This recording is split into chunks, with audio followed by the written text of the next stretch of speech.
Marc Lamont, Temple University professor, was fired from CNN after a speech he made to the United Nations criticizing Israel and calling for solidarity of Palestinians. I went through a video showing people attacking him. I kind of want to do a video of him responding to the insane nonsense that's being batted about, just so we could see it. They dislike the entirety of the speech. Some positions on this I completely discount. The Zionist position that any support of Palestinians is tantamount. Any support of Palestinians that involves any level of resistance to the occupation is tantamount to anti-Semitism. It's nonsense. Israel is a state, and like any other state, can be criticized as such. It's like an African nation saying that just because we're, killing, the people of the population, you're being racist for calling attention to it. It's nonsense. It is a legal instrument. That's what it is. And that legal instrument, if it's doing something that is adversely affecting other populations, or in this case, stealing occupiers' land, then yeah, attention could be called to that. And when those occupiers try to resist the fact that they're being occupied, and then they are subjugated that much more gruesomely, then yes, I can call attention to the behavior of that state. That has nothing at all to do with the religious denomination or the racial makeup of the individuals that are involved in it. It has everything to do with the actions of the state. I'm trying to make that clear because I want to make this point that the anti-Semitism charge on this is utter nonsense. It's utter nonsense. It's a propaganda tool. That's all it is. It's a propaganda technique. We're going to call it anti-Semitic in order to stop the conversation from proceeding to where the conversation needs to proceed in regards to Israelis' behavior towards the Palestinian population. This is what Palestine looked like before. Then Britain gave it away. And it got worse and worse and worse. You had a war. The people who were in that war lost. The United States essentially assisted the Israelis. The other groups lost. Nakba. But this is where we are today. Dwindling supplies of electricity and water, essentially people living in squalor, subjugated. Every so often, you could say they mow the line, meaning kill lots of people in various incursions into the ghettos that they've formed for the original population of that land. This was Marc Lamont's end part of the speech, and this is the part that is drawing the most attention for this particular comment. Let's take a listen. Also considering severing ties. Noted the end of Hill's speech. So as we stand here on the 70th anniversary of the Universal Declaration of Human Rights and the tragic commemoration of the Nakba, we have an opportunity to not just offer solidarity in words, but to commit to political action, grassroots action, local action, and international action that will give us what justice requires. And that is a free Palestine. Now, to be clear here, Marc Lamont has gone through and clarified, because there have been comments ranging from he's calling for the destruction of Israel, he's calling for the violent overthrow of the country, all sorts of comments, things that he never said in his speech. And again, using this as a way purely to delegitimize what he is saying here, when everything that he's saying here is perfectly correct. It is an amazing thing in the United States where the man who's saying the most honest, truthful thing in the world is the guy who's vilified for saying the most honest, truthful thing in the world. One civilization is a colonizing force. I've said this before, if the media was around at the time where the Native Americans were being colonized, it would probably look very similar. The colonizing force is essentially creating laws and structures in order to try to legitimize, at the very least to itself, the fact that it's stealing and killing and taking somebody else's land. The buildings that they're continuing to do on land that doesn't belong to. Not to mention techniques in order to get rid of the populations that are there in certain areas. I want to show his response to these comments because I think his response nails it down. They're jumping on that comment on river to the sea. Let me make sure I play it. From the river to the sea. All right. And let me go back to play that. From the river to the sea. A free Palestine. From the river to the sea. That's the comment that everyone is jumping on. Now, Marc Lamont gets into this right here. Unfortunately, we're at a moment where any critique of Israeli government is called anti-Semitic. Yes, that's true. And any call for Palestinian freedom is seen as an attempt to diminish Israeli freedom. This does not have to be, nor should it be, the case. Think about where we are right now in history. The United States is doing this fig leaf dog and pony show saying that it's being some kind of arbiter in these things. And that's nonsense. We give billions of dollars in weapons and resources to the Israeli government.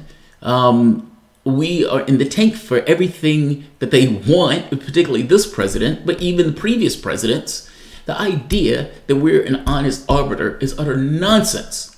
And the fact that we're not an honest arbiter allows them to essentially steal more land, knowing they'll be protected in the theft of that land. His point here is a single state solution. Now, Netanyahu also wants a single state solution, but Netanyahu wants a single state solution where it remains a Jewish state, and Jews in this case somehow have, this divine status within the state and everybody else secondary citizens. Marc Lamont's point is everybody, every person should have equal rights. What a novel concept. Equal justice under the law. That you transform a Jewish state where part of the population is being subjugated, brutally subjugated, essentially an apartheid state, into a state where one man, one vote, where you have a state of essentially a real country. And I'm saying real country in the sense that the people in the country are not, one side of the country is being shoved into ghettos and the other side of the country is proclaiming itself democracy. It's utter nonsense. Let's keep going. My point is that's what he wants. When he's saying to the river to the sea, that statement precedes Hamas using that statement. And in his terminology, what he means by it is a single state solution where everybody in the state has equal rights. How anti-Semitic, calling for equal rights. I concluded the remark with a call for Palestinians to the river to the sea. This means that all areas of historic Palestine, West Bank, Gaza, Israel must be spaces of freedom, safety, and peace for Palestinians. Anyone who studies the region or the history of Palestinian nationalism knows that the river to the sea has been and continues to be a phrase used by many factions, ideologies, movements, and politicians. Well, they're not going to study the thing. I got to be honest, they don't particularly care. They're just looking for some reason to vilify you, and they will use whatever it takes to vilify you because they dislike your disposition and criticism of Israel. So explaining this is fine for some, but the people who are criticizing you don't particularly care. They're canned arguments. The phrase, but he's professor, so he's going to do his professor thing, and good. I'm glad he does, because there's going to be a faction of people who actually need this. The phrase dates back to least of the middle in the British Mandate and has never been the exclusive province of a particular ideological camp. The idea that this is a Hamas phrase is simply untrue. They don't care that it's untrue. It's also absurd and illogical to suggest that a speech that explicitly calls for redrawing borders and granting full citizenship for Palestinians in Israel was also calling for its destruction. People either didn't listen to the speech or they're being dishonest. No, they're being dishonest. I've heard the argument with somebody calling for a single state solution versus somebody who is completely against it. Palestinian self-determination. I'm deeply critical of Israeli policy and practice. I do not support anti-Semitism, killing of Jewish people, or any other things attributed to my speech. I've spent my lifetime fighting for these things. In one of the other pieces, the guy accused them and linked him to the massacre and the killing of those Jews, the 11 Jews, by that crazed gunman. This is utter nonsense. A guy calling for freedom and self-determination for a subjugated population is somehow linked to a vicious killer. That is an amazing thing. It's utter nonsense. Right here, here's another one. My reference to River to the Sea was not a call to destroying anything or anyone. It was a call for justice, both in Israel and in the West Bank and Gaza. The speech very clearly and specifically said those things. No amount of debate will change what I said or what I meant. Again, the debate itself is not, it doesn't care. It's like if we're having a conversation about somebody saying, you know, you beat your wife, or how often do you beat your wife? Well, regardless of what your answer is, we're having a conversation about you beating your wife. That's the same. I'm so against using calls of racism and sexism in cases where it is not racist and sexist. I am dramatically against that. If you've noticed on my show, I am restrained in calling anybody racist or sexist for that matter, even though I probably have used it a few times. It's in cases where I believe it is a clear case where the person is being that way. In debates with Israelis, anti-Semitism comes up often. You know, it's like, I don't like it that you're killing people. You're being anti-Semitic for even noticing the fact that we're murdering and killing a population that's there being subjugated. It loses all value. It loses every ounce of its value. Now, yes, from the political standpoint, they can attack Jeremy Corbyn with it. They're going to attack Marc Lamont Hill with it. But the bang for your buck that you get with it lessens. When you do stuff like this, your bang for your buck lessens. He made a substantive critique on his state. That critique could have been leveled at any state. It's like, you know, criticizing the fact that the United States has been killed, what, like 500,000 people. Not even including in this instigations in Syria and this other stuff as being, you know, anti-patriotic or whatever. It's utter nonsense. You're criticizing the actions of a state. Either the state is doing those things or it's not, meaning the criticism is either true or false. In this case, the criticism is true. The people who are complaining just don't like what he said. Those people can kick rocks. Lamont Hill has been fired from CNN over this. CNN didn't care what he meant in that speech. CNN just cared that he made the speech in the first place, and so they fired him for it. Apparently, Temple University, where he works at, people are trying to get Temple to also discharge him. He is being persecuted for saying the most honest and true thing in the world. Either we have human rights or we don't have human rights. And if we are going to say we stand for human rights, then the value of one human is equal to the value of another human being. You can't have this stuff where some people are worth more than others. So some murders and prosecutions of land theft is okay in some cases, but in other cases it is not. I find this to be utterly amazing, but that is the situation to which we find ourselves. The firing of of Lamont Hill here shows that everything about CNN and tells nothing about Marc Hill. Those are his responses to the people who are essentially misrepresenting what he said in order to just vilify and attack him. I'm glad he clarified himself. I should have added this in the other video, which is why I'm doing a separate video for this. So I will try to see if I can do the Patron Appreciation thing.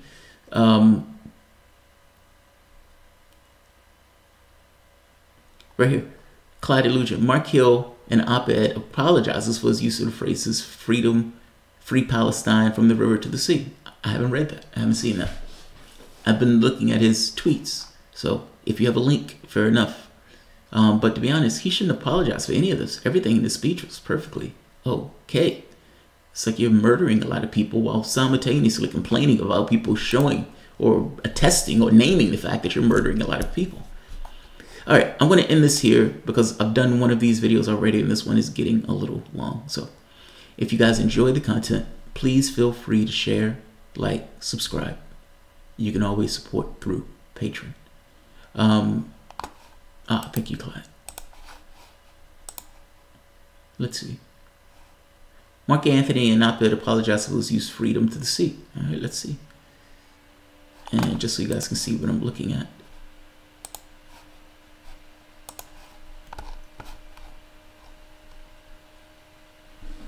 Marc Hill, political commentator and professor at Temple University, has apologized for his use of the phrase associated with Palestinian extremists in discussing the current plight of Palestinians at the United Nations. Hill a professor of media studies and urban education at Temple, who, I want to see it right here. In an op-ed published on Saturday in Hill's hometown paper, Philadelphia Inquirer, he wrote, "Critics of this phrase have suggested I was calling for violence against Jewish people. In all honesty, I was stunned and saddened that was this response. Palestinians from the river to the sea was a slogan of Palestinian Liberation Organization beginning in its founding in 1964, claiming a Palestinian state between the Jordan River and the Mediterranean Sea, and rejecting control of Israel of any land in the region, including any areas by Israel prior to 1967. It later became a popular political slogan used by Palestinians who rejected compromise with Israel, including the terror group Hamas, which calls for the destruction of Israel." Hill said in an op-ed that he was calling for justice in the area of the Jordan River and the Mediterranean Sea in the form of the single binational democratic state that encompasses Israel, West Bank, and Gaza. "Throughout my speech, I spoke explicitly about the need for Israel political reform, specifically as it pertains to Arab citizens in Israel. I also called for the redrawing of the borders to the pre-1967 lines, as well as a greater attention to human rights for those living in the West Bank and Gaza. At the time, I believe that these demands made in the speech sufficiently reflected my beliefs in radical change within Israel, not a desire for its destruction. Clearly, they did not. I take seriously the voices of so many Jewish brothers and sisters who have interpreted my remarks as a call for endorsement for violence. Rather than hearing a political solution, many heard a dog whistle that conjured a long, deep history of violence against Jewish people. Although this was the furthest thing from my intent, those particular words clearly caused confusion, anger, fear, and other forms of harm. For that, I am deeply sorry," he wrote. Hill also said that he called for a rejection of anti-Semitism in any form, including preventing physical violence against Jews, as well as anti-Semitic images. Fair enough. He made an apology to explain himself and apologized to people who looked at this as a dog whistle. So, fair enough. If this was me, and if I was looking at a campaign, let's say a political campaign, and that campaign uses terms like ape, or that campaign uses certain phrasing that is associated with things that took place in the past, I might also take that as being racist, or at the very least a dog whistle. I think the difference here is you've had certain groups that were willing to castigate Marc Hill without necessarily understanding the intention of what he was saying, or the intent of what he was saying. You had some people who looked at this who may have indeed saw a dog whistle where no dog whistle existed, since Marc Hill has been pretty straightforward and his beliefs on this stuff going back, for years. So fair enough. Marc Hill explains himself further and apologizes to people who felt some kind of way about what he was saying. And not a nonsense apology, but a heartfelt apology. So, good on this. I will end this here. All right, guys, if you enjoy the content, please feel free to share, like, subscribe. You can always support through PayPal or Patreon. Thanks all. Clyde Illusion, thank you for turning me on to the link. I'll put this link at the bottom so people can read it for themselves. He, very classy. Like, from a political standpoint, people make arguments for political reasons. And oftentimes, I don't necessarily look at the real world. I guess you could say people who aren't political edges. Like when a senator gets up to give a speech, it's not a situation where the senator listens to the other speech and says, "I just listened to my right honorable gentleman and he's right."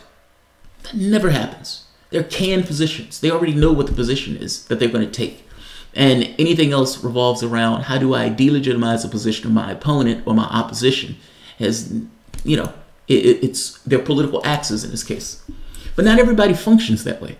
There are a lot of people who look at the media, look at the news, and stories will come up. Now, these political edges who put this stuff out knows that population exists and knows that they're trying to either scam or influence the population while they themselves having political objectives in doing so. But not everybody functions that way, and there are real people who will look at this stuff and see dog whistles. Now, I look at this, I don't see a dog whistle at all, because, he was clear that this was an issue of human rights, and the human rights wasn't just for Palestinians, it was also for Israelis. It was both. one man, one vote. You're talking about a certain degree of equality and the way people relate to one another, human rights. But fair enough. Fair enough. I'll take it. Fair enough. I in the same way that I may see a dog whistle in a political campaign, I would imagine that people could see dog whistles in the things that Lamont's saying. There's no dog whistle here, though. He was being straightforward in what he was trying to get across. So I'll end this here. This video is going far too long already. All right, guys, if you enjoy the content, please feel free to share, like, subscribe. You can always support the PayPal or Patreon. Thanks all. And I'll be back momentarily. My internet goes in and out. When it's up, it works rock solid. It's awesome. When it doesn't, it fails completely. This house is in the middle of nowhere, so I don't know if it's just the issue of location or what, but when it's working, I try to go for it. So I'm going to end this here, and I'll see you guys shortly. Thanks all.